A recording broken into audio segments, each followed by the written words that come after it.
Merci beaucoup la Grande Bouclée, que vous connaissez aussi sous le doux prénom de Laura. Merci Laura la Grande Bouclée, merci d'être venue de Madrid pour nous présenter cette chronique YouTube, pas à la mode YouTube, mais en la mode direct ici. De retour du coup sur ce plateau avec, nous vous l'avions annoncé, un grand dialogue. Nous allons parler de solidarité bien sûr, mais de tellement d'autres choses que je vais laisser mon vieux camarade Nils Asiosmanov, le président du Cube et co-animateur, co-producteur, copilote des Rendez-vous du Futur depuis juin 2010. Salut à toi Nils, salut à vous, pardon. Bonsoir, Éloi. Et je me fais prendre à mon propre piège, mon propre jeu. Olivier Frérot, bonsoir. Vous êtes fondateur de Philométis. Alors Philométis, vous allez juste nous dire en une phrase. Moi j'ai regardé sur votre profil Twitter, Philométis pour penser la métamorphose de notre civilisation. On pourrait s'arrêter là, mais j'ai envie de vous gratter un petit peu et de vous demander, c'est quoi au juste Philométis ? Bonsoir Éloi, bonsoir Nils, bonsoir à tous. Philométis, c'est le nom de ma nouvelle activité, effectivement, qui essaye de proposer, du côté des universités, mais aussi du côté des entreprises, d'essayer de se repérer dans ce monde complexe et embrouillé dans lequel nous sommes, qui pour moi est un passage d'une civilisation à une autre. On va en débattre. Et donc une métamorphose. Donc essayer de se retrouver pour finalement croire que quelque chose de vivant, de fort, de beau arrive à moyen long terme. Mais à court terme, ça va peut-être être compliqué quand même.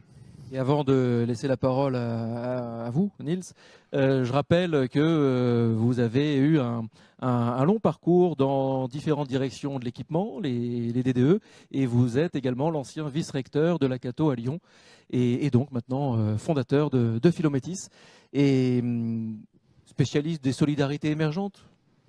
Je m'intéresse à beaucoup de choses, mais surtout à comment la vie se développe dans des collectifs entrepreneuriaux que j'appelle des solidarités émergentes. On en a eu toute une ribambelle tout à l'heure autour de la table, et c'est pas fini, heureusement, il y en a de plus en plus. Donc oui, c'est là que ça se joue, c'est là que ça s'invente. Merci, Nils. Olivier Frérot, merci infiniment d'être avec nous ce soir.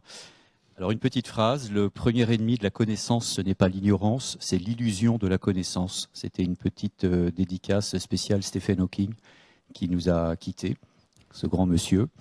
Et Olivier Frérot, grâce à vous, on va être un peu moins dans l'illusion de la connaissance. J'ai lu votre livre que je trouve absolument passionnant. C'est un concentré de réflexion sur un des grands enjeux de l'humanité, ce que Jeremy Rifkin appelle la civilisation de l'empathie. Voilà, donc ça s'appelle contribuer à l'émergence d'une société neuve et vive, des chemins à investir. C'est pas très épais, mais vraiment c'est un concentré. Je vous invite vraiment à le lire. Et d'ailleurs, il y aura une dédicace, je crois, à la fin de l'émission. Et pour nos amis sur Internet, vous pourrez poursuivre le dialogue, pourquoi pas sur Twitter avec Olivier Frérot. Je dis ça parce que la dédicace pour nos amis sur Internet, c'est plus compliqué. Absolument. Vous commencez donc ce livre par ces mots. Un de nos grands désarrois actuels est la disparition du bien commun tel qu'on le connaissait. Alors, ça va être le sujet de la soirée. Avant d'aborder cette question de la mutation actuelle du bien commun, ce qu'on appelle le bien commun, est-ce que vous pouvez d'abord nous retracer un petit peu l'origine du bien commun, d'où est-ce que ça vient, où est-ce qu'il puise ses racines ? Ce bien commun dont vous parlez, Nils, c'est ce bien commun avec un B majuscule et un C majuscule qui existe en soi. C'est comme ça qu'il a été pensé d'abord par les philosophes du Moyen-Âge, notamment autour de Thomas d'Aquin, qui a essayé de penser du bien pour le peuple, pour les humains. Ça vient aussi de la tradition grecque avec Aristote, et que le droit latin. Et le droit effectivement qui le consolide. Et il s'agit donc par les savants de la Bible, par les théologiens, de le découvrir, et puis après on le met en œuvre. Et cette vision du bien commun, à partir de la Renaissance et de l'époque classique, elle bascule vers la science, mais ça reste un bien vertical. Il faut le trouver. Aux experts, vous dites. Oui, c'est-à-dire que ce sont les savants qui vont le découvrir. Ce ne sont plus les biblistes, ce sont les savants. Mais il est toujours surplombant la société, à l'extériorité. Et il y a des experts pour ça. Et un ingénieur des ponts, comme je suis également, c'est quelqu'un qui va par la science découvrir le bien commun, qui maintenant s'écrit en langage mathématique, et il va le réaliser par la technique. Sauf que cette verticalité-là, elle ne marche plus. Cette verticalisation ne fonctionne plus, on n'y croit plus collectivement.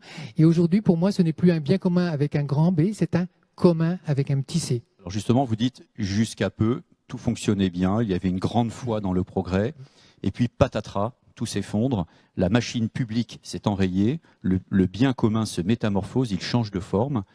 Pourquoi ça ne marche plus et qu'est-ce qui change ? Patatras, ça a pris quand même quelques temps. À mon avis, c'est tout le XXe siècle qui fait que petit à petit, eh bien, nous nous sommes mis de plus en plus à ne plus croire à ce mythe du progrès, à savoir que demain sera toujours meilleur qu'aujourd'hui par la puissance technoscientifique. Et si on se met collectivement à douter que la technoscience va nous sortir des impasses dans lesquelles nous sommes aujourd'hui, impasse climatique, impasse écologique, impasse sociale, impasse du sens, eh bien ce bien commun que la science est censée trouver et la technique réaliser, eh bien ça ne peut plus fonctionner. Et qu'est-ce qui va devenir ce bien commun ? Il va devenir ce que nous, collectivement, dans un groupe, dans une entreprise, au sens large du mot, eh bien, on va le faire. Et là encore, je reviens sur les exemples de tout à l'heure, comment dans ces petits collectifs que nous ont présentés notamment ces jeunes femmes, eh bien, on travaille sur un commun, qui est celui qu'on va faire ensemble. Mais il n'est plus là-haut à découvrir dans une transcendance qui était universelle, et il est à construire au jour le jour. Et justement, vous dites on passe du bien commun issu des sachants au commun, avec un petit c, des singularités solidaires qui s'adaptent à chaque situation. Est-ce que, là, dans ce contexte particulièrement d'ailleurs de la social good week, est-ce que vous ne croyez pas que la France a un réel atout dans ce domaine, son expérience des associations, tout un chacun. Alors la France est assez paradoxale parce que nous, on a tellement investi dans la modernité technoscientifique, on a tellement été acteurs au XVIIe, au XVIIIe, au XIXe siècle qu'on est quand même assez planté. Mais en prenant vraiment l'autre point de vue, effectivement, et notamment le point de vue associatif, il y a plein d'espaces qui se créent. Bon, mais dans tous les pays du monde, on trouve des magnifiques solidarités émergentes, que ce soit dans les pays du Sud ou du Nord. Et aujourd'hui, ce qui est très intéressant, notamment avec ces fameux réseaux numériques, c'est qu'on peut tous être en relation sur ce qu'on est en train d'inventer, les Français comme les autres. Et alors justement, est-ce que ces réseaux numériques, ça apporte juste un changement d'échelle géographique ou qu'est-ce que ça apporte d'autre ? Là encore, moi j'étais ravi de tout à l'heure, ça apporte une augmentation des capacités. D'ailleurs, ça a été dit par les jeunes femmes. Nos capacités sont augmentées pour faire quoi là en l'occurrence ? Pour prendre soin. We take care, d'ailleurs, c'était explicitement le cas, pour prendre soin des humains, de la vie. Et ça augmente. Voilà. Mais ça augmente vraiment. Cette augmentation, elle n'est pas, je pense, caricaturée comme un peu dans le transhumanisme, elle est des capacités d'action en relation les uns avec les autres supplémentaires. Et est-ce que ça, c'est pas en train d'élargir, de démultiplier toutes nos appartenances, qu'elles soient sociales, culturelles, affectives, professionnelles, etc. Oui. Est-ce que c'est pas en train de rebattre les cartes complètement ? Complètement, peut-être pas tant que ça, je pense que parfois... Attali, qui était passé sur le Rendez-vous du Futur, parlait de loyauté parallèle même. Oui, enfin, ça développe les capacités d'être en réseau, mais ça nous oblige, si on ne veut pas exploser, à approfondir aussi nos existences. Donc il y a et là ça pêche un peu parce que le numérique peut nous désincarner. Or il faut à la fois, pour pouvoir développer ces réseaux de relations, il faut aussi pouvoir développer son intériorité. Et ça, c'est pas forcément le numérique qui nous aide. Donc on rentre dans une sorte de réalité multidimensionnelle, une hyper-réalité faite d'écosystèmes qui se croisent, qui se maillent entre eux de manière dynamique. Ça est en train de changer complètement les modes de coopération, d'organisation. Comment vous abordez ça, notamment dans votre entreprise ? On y reviendra tout à l'heure, mais qu'est-ce que ce maillage d'écosystèmes, cette société du flux, comme dit De Ronet, est en train de changer justement dans les solidarités? Alors moi, je participe à une coopérative d'entrepreneurs, une coopérative d'activité d'emploi. Donc ce sont des entrepreneurs qui coopèrent entre eux. Donc on a à la fois le côté d'entreprendre sa propre activité, mais d'être en lien les uns avec les autres, de s'entraider, de se coacher, de s'encourager, de se former. Et effectivement, la vie étant tous les jours nouvelle, il faut sans arrêt être sur cette avancée-là pour être vivant, quoi. Alors il faut quand même des rythmes, parce qu'on ne peut pas toujours être dans la toute nouveauté. Néanmoins, c'est quand même ça qui nous fait nous rencontrer, discuter, nous encourager. Et de ce point de vue-là, la nouveauté, l'incertitude est reine. Et ce qui est très important, c'est de l'accueillir avec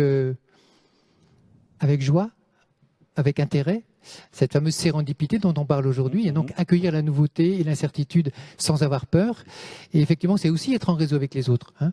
On a besoin de solidarité les uns avec les autres, parce qu'un jour je vais bien, le lendemain je vais moins bien, et donc c'est très important de pouvoir se soutenir les uns les autres dans des solidarités. Pour revenir sur cette question des organisations, il y a une métaphore peut-être qu'on peut utiliser qui est celle du groupe de jazz. Oui. Où chacun est leader en fait. Il n'y a pas de leader, tout le monde est leader, s'il y a des leaders. Et chacun, à tour de rôle, va prendre le lead et être soutenu par les autres.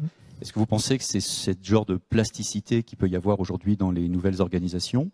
Ce qui veut dire aussi qu'il y a la question de l'individu, parce que dans un groupe de jazz, chacun a sa personnalité très forte. Et au moment où il prend le chorus, elle doit éblouir. Donc, et en même temps, ça joue tout le temps en harmonie. Oui, c'est une très belle image. Il y a beaucoup de variétés dans le monde qui vient. Hein. Il y a beaucoup de variétés. Mais effectivement, cette figure de collectif de singularité devient importante.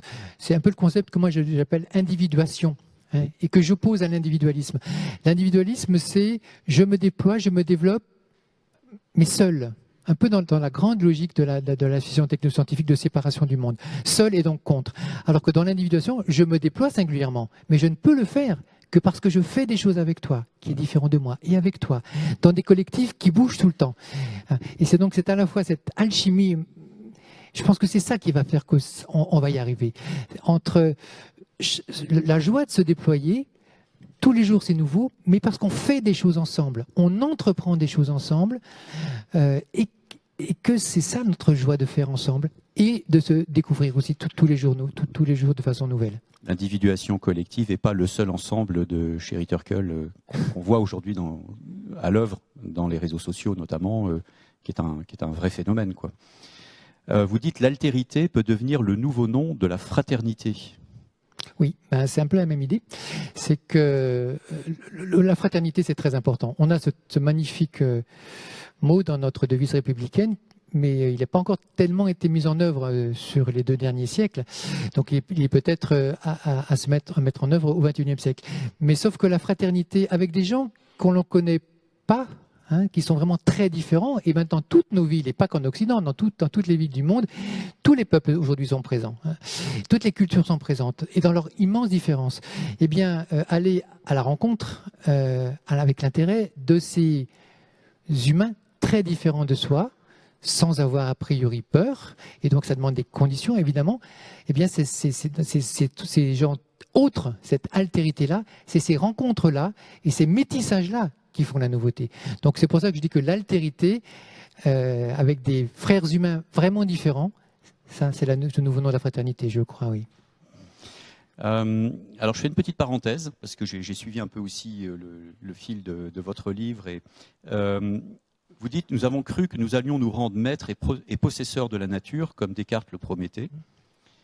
Mais en fait, est-ce que ce n'est pas déjà un peu le cas avec les biotechnologies, avec toutes les entreprises qui travaillent sur le transhumanisme dans la Silicon Valley, avec les manipulations génétiques, etc. Est-ce que... Mais ça, c'est justement l'illusion dont parlait Stephen Hawking. C'est que non, on croit qu'on est maître. Plutôt, nous avons cru que nous allions être maîtres. Et effectivement, ces gens-là croient toujours. Ils croient toujours. Mais nous, globalement, on y croit de moins en moins. Donc c'est pour ça ça va pas bien marcher, cette affaire-là. Et on va vers des difficultés lourdes. Hein. J'ai cru comprendre que la Social Good Week, il n'y avait plus les fameuses GAFAM comme soutien cette année. Hein. C'est ce qu'on m'a dit il n'y a pas très longtemps. Oui, qu'effectivement, eh bien, les organisateurs de la Social Good Week ont compris que, eh bien, ils pouvaient peut-être se débrouiller tout seuls, hein, et que ces fameuses GAFAM, on n'était peut-être pas forcément dans la même logique du développement humain. Donc effectivement, eux, ils continuent. Mais je crois que de plus en plus, nous n'y croyons plus à la toute-puissance technoscientifique. Et donc là, il y a un gap qui est en train de se passer, dont je propose qu'on se rende compte. Et dans cette faille-là, effectivement, la violence, elle arrive également. Mais la violence technoscientifique également. Oui, oui. C'est ça le problème que je propose de réfléchir. Et alors justement, d'un côté, on a la société, le monde qui s'automatise avec les technosciences, qui s'automatisent, qui se robotisent, qui rentrent. Une partie du monde, hein, là sûr, encore. Bien sûr. Il y a une partie du monde, enfin en tout cas quelque chose qui est à l'œuvre dans le monde aujourd'hui, avec les systèmes qui se veulent prédictifs, etc. Et en même temps, on n'a jamais été autant dans un monde aussi VUCA, comme dit l'armée américaine, volatile, incertain, complexe et ambigu. Et si on regarde ces deux aspects-là, ces deux phénomènes côte à côte, est-ce que c'est pas en train de complètement dévitaliser nos institutions? Face à ça, les institutions ne peuvent rien faire d'un côté comme de l'autre. C'est justement, donc, VUCA, c'est plutôt du côté du monde qui vient. Ouais. Et puis la maîtrise, c'est du monde qui meurt. Hein. Oui. Nos institutions, elles sont nées pendant la période moderne. Donc, c'est quoi leur job aux institutions? C'est de protéger les valeurs de cette situation technoscientifique, c'est-à-dire cette maîtrise et cette puissance. Donc, elles sont bien effectivement désarçonnées dans un monde où ça devient de plus en plus incertain et fluide. Donc, elles sont en immense difficulté. Hein. Et ce que je propose de réfléchir, parce que je viens de ce monde-là, c'est que les institutions, elles sont liées à une civilisation. Et donc, question assez lourde, est-ce qu'elles peuvent muter vers une autre civilisation? Est-ce qu'elles vont pas... C'est un paradoxe, en fait. Comment elles peuvent justement... est-ce que c'est à coup de 49.3 et d'ordonnance, ce qui revient à dire que c'est plus de la démocratie? Donc c'est un paradoxe? Je ne sais pas, c'est un paradoxe. On n'a jamais eu un gouvernement aussi technocratique et c'est bien normal. Parce que sinon, on ne peut pas y arriver si on n'est pas technocratique. Mais effectivement, on est obligé de faire ça aujourd'hui. Hein, puisque justement, les seuls moyens de la technocratie, c'est effectivement... comment dire, des visions qui deviennent assez autoritaires, hein, qui deviennent dominatrices. Et c'est ça un peu notre grand souci, c'est que la technoscience qui nous a vraiment fait énormément de bien, qui nous a libérés, 18e, 19e et même au début du 20e, eh bien aujourd'hui elle devient sans doute oppressive. Et ces fameux outils-là, ils nous font du bien, on en a parlé tout à l'heure, ils nous mettent en réseau, mais en même temps, ils nous surveillent en permanence. Et c'est ennuyeux cette affaire-là. Et à un moment donné, on va dire, on n'en veut plus, si on veut être libre. Alors vous dites, pour appréhender ce qui advient, il faut chercher du côté des penseurs de l'émergence. Alors je résiste pas au fait de lire quelques lignes de votre livre, parce que voilà.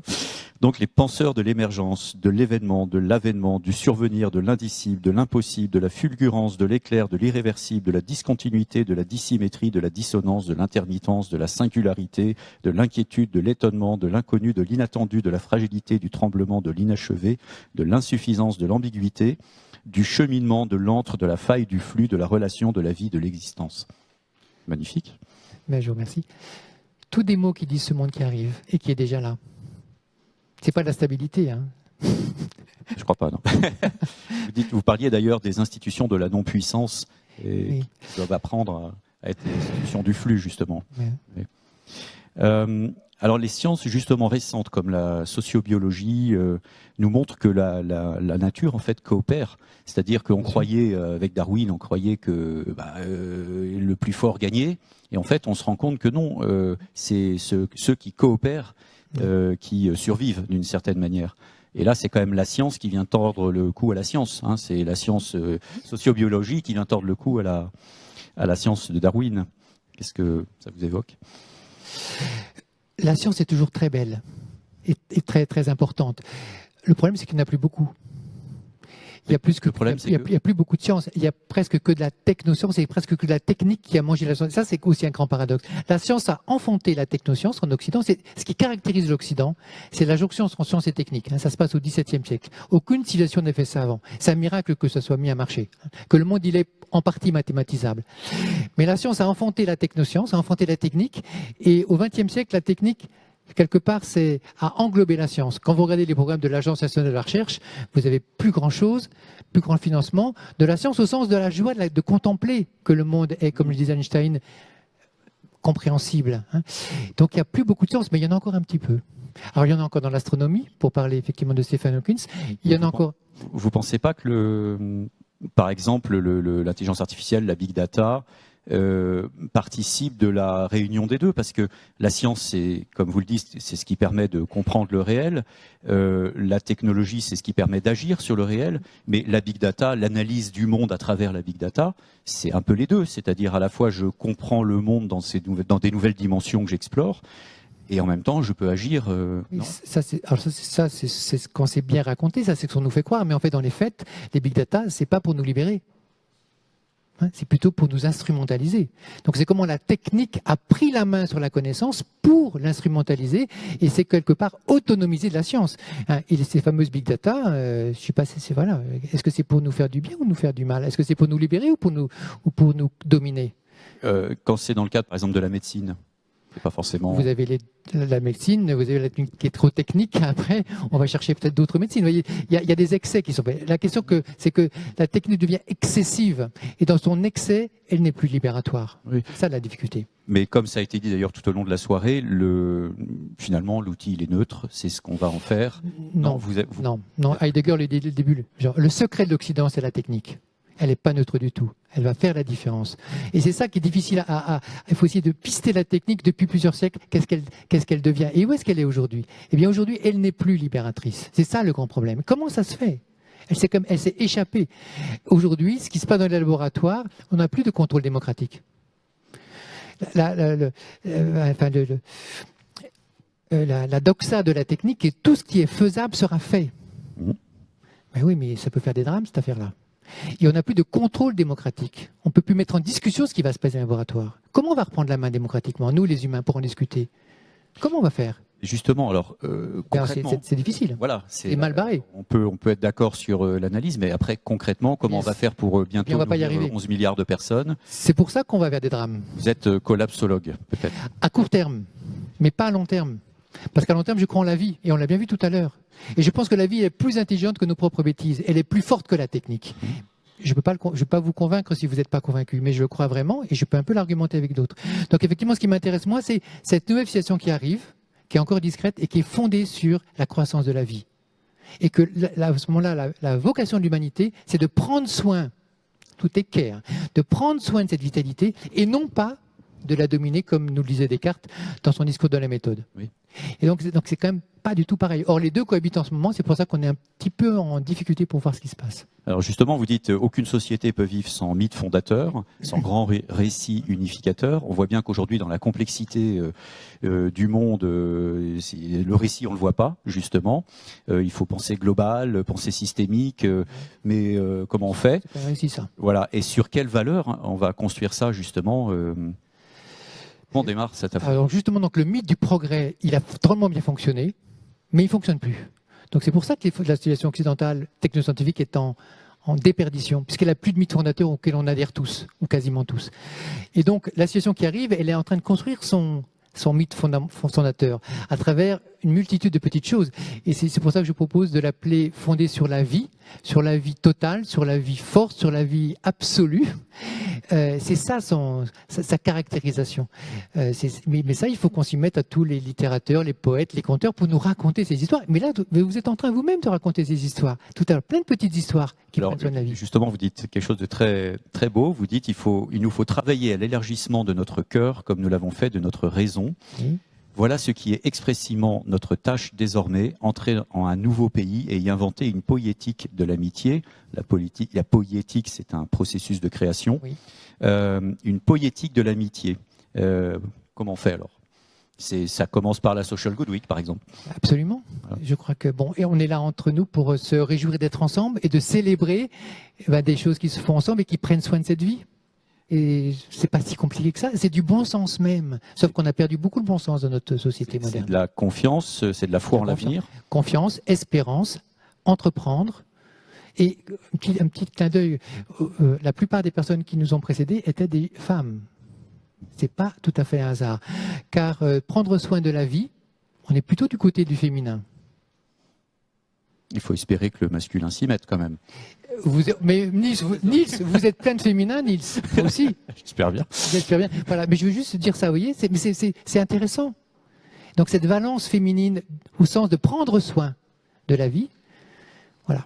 Et on a effectivement la valence masculine qui est effectivement plus rationnelle. Eh bien, c'est une articulation des deux, notre affaire. Hein. Mais effectivement, c'est du côté de la vie que les choses sont en train d'émerger, je pense. Éloi, le mot de la fin, je serais tenté. Ah, le mot de la fin. Proposé. Alors moi, je voulais aborder quand même un petit peu on va essayer de le faire alors en très très rapide. parce que je pense que c'est vraiment intéressant, parce que vous avez vraiment un livre de réflexion profonde, plusieurs livres d'ailleurs, et vous êtes entrepreneur aussi. Et vous avez quitté l'institution en disant, moi je vais me débrouiller comme je peux et je vais essayer d'agir. Et je trouve ça passionnant, ce choix que vous avez fait, courageux, passionnant. Alors vous avez créé la société Philométis. Vous accompagnez donc les organisations pour les rendre plus agiles, plus fluides, plus coopérantes, etc. Donc tout ce qui a été évoqué depuis tout à l'heure, et pour évoluer dans un monde qui est de plus en plus incertain. Très rapidement, le message, ça passe bien dans l'entreprise. Est-ce que vous avez l'impression, quand on voit les chiffres tout à l'heure d'appropriation du numérique, quand vous arrivez devant les entreprises avec ce discours-là, est-ce que vous êtes pour un fou ou pas? Vous savez, moi j'ai choisi de vivre du côté du vivant, et dans l'organisation publique, il y a de moins en moins de vie. Donc c'était plus possible, quoi. Donc courageux ou pas, j'en sais rien, mais j'ai envie de vivre. C'est ça qui commande. Je m'adresse effectivement qu'à certains chefs d'entreprise. Heureusement, il y en a de plus en plus. Qui sont ouverts, qui sont des entrepreneurs, pour qui faire ensemble avec d'autres humains, c'est ça qui les motive. Ces gens-là, évidemment, ils sont attentifs aux motivations profondes des humains. Et ces motivations profondes, qu'on voit notamment chez les jeunes, sont du côté des valeurs dont on a parlé. Oui. Mais si on est du côté des valeurs de la verticalité, ça marche pas très bien. La plupart de nos entreprises sont quand même de ce côté-là. Donc je m'adresse qu'à qu'un pourcentage qui augmente, mais qui est encore assez faible d'entrepreneurs. Oui. Et les trois axes, très rapidement, Éloi, les trois axes sur lesquels, un mot de la fin, mais... sur lesquels vous travaillez, c'est être, coopérer et prendre soin. Oui. Magnifique. Voilà, merci beaucoup à vous. Merci beaucoup, messieurs. On se retrouve d'ici 2 minutes avec des porteurs de solutions. Vous allez voir, nous avons vu des acteurs du changement. Les acteurs de changement sont restés un petit peu juste en plateau avec nous, Olivier. Après les acteurs de changement, nous passons donc légitimement aux porteurs de solutions. Il y a des solutions en face, il faut les faire rayonner toujours plus. Mais juste avant, je vous propose de foncer avec Nicolas pour sa chronique 12 Good Web.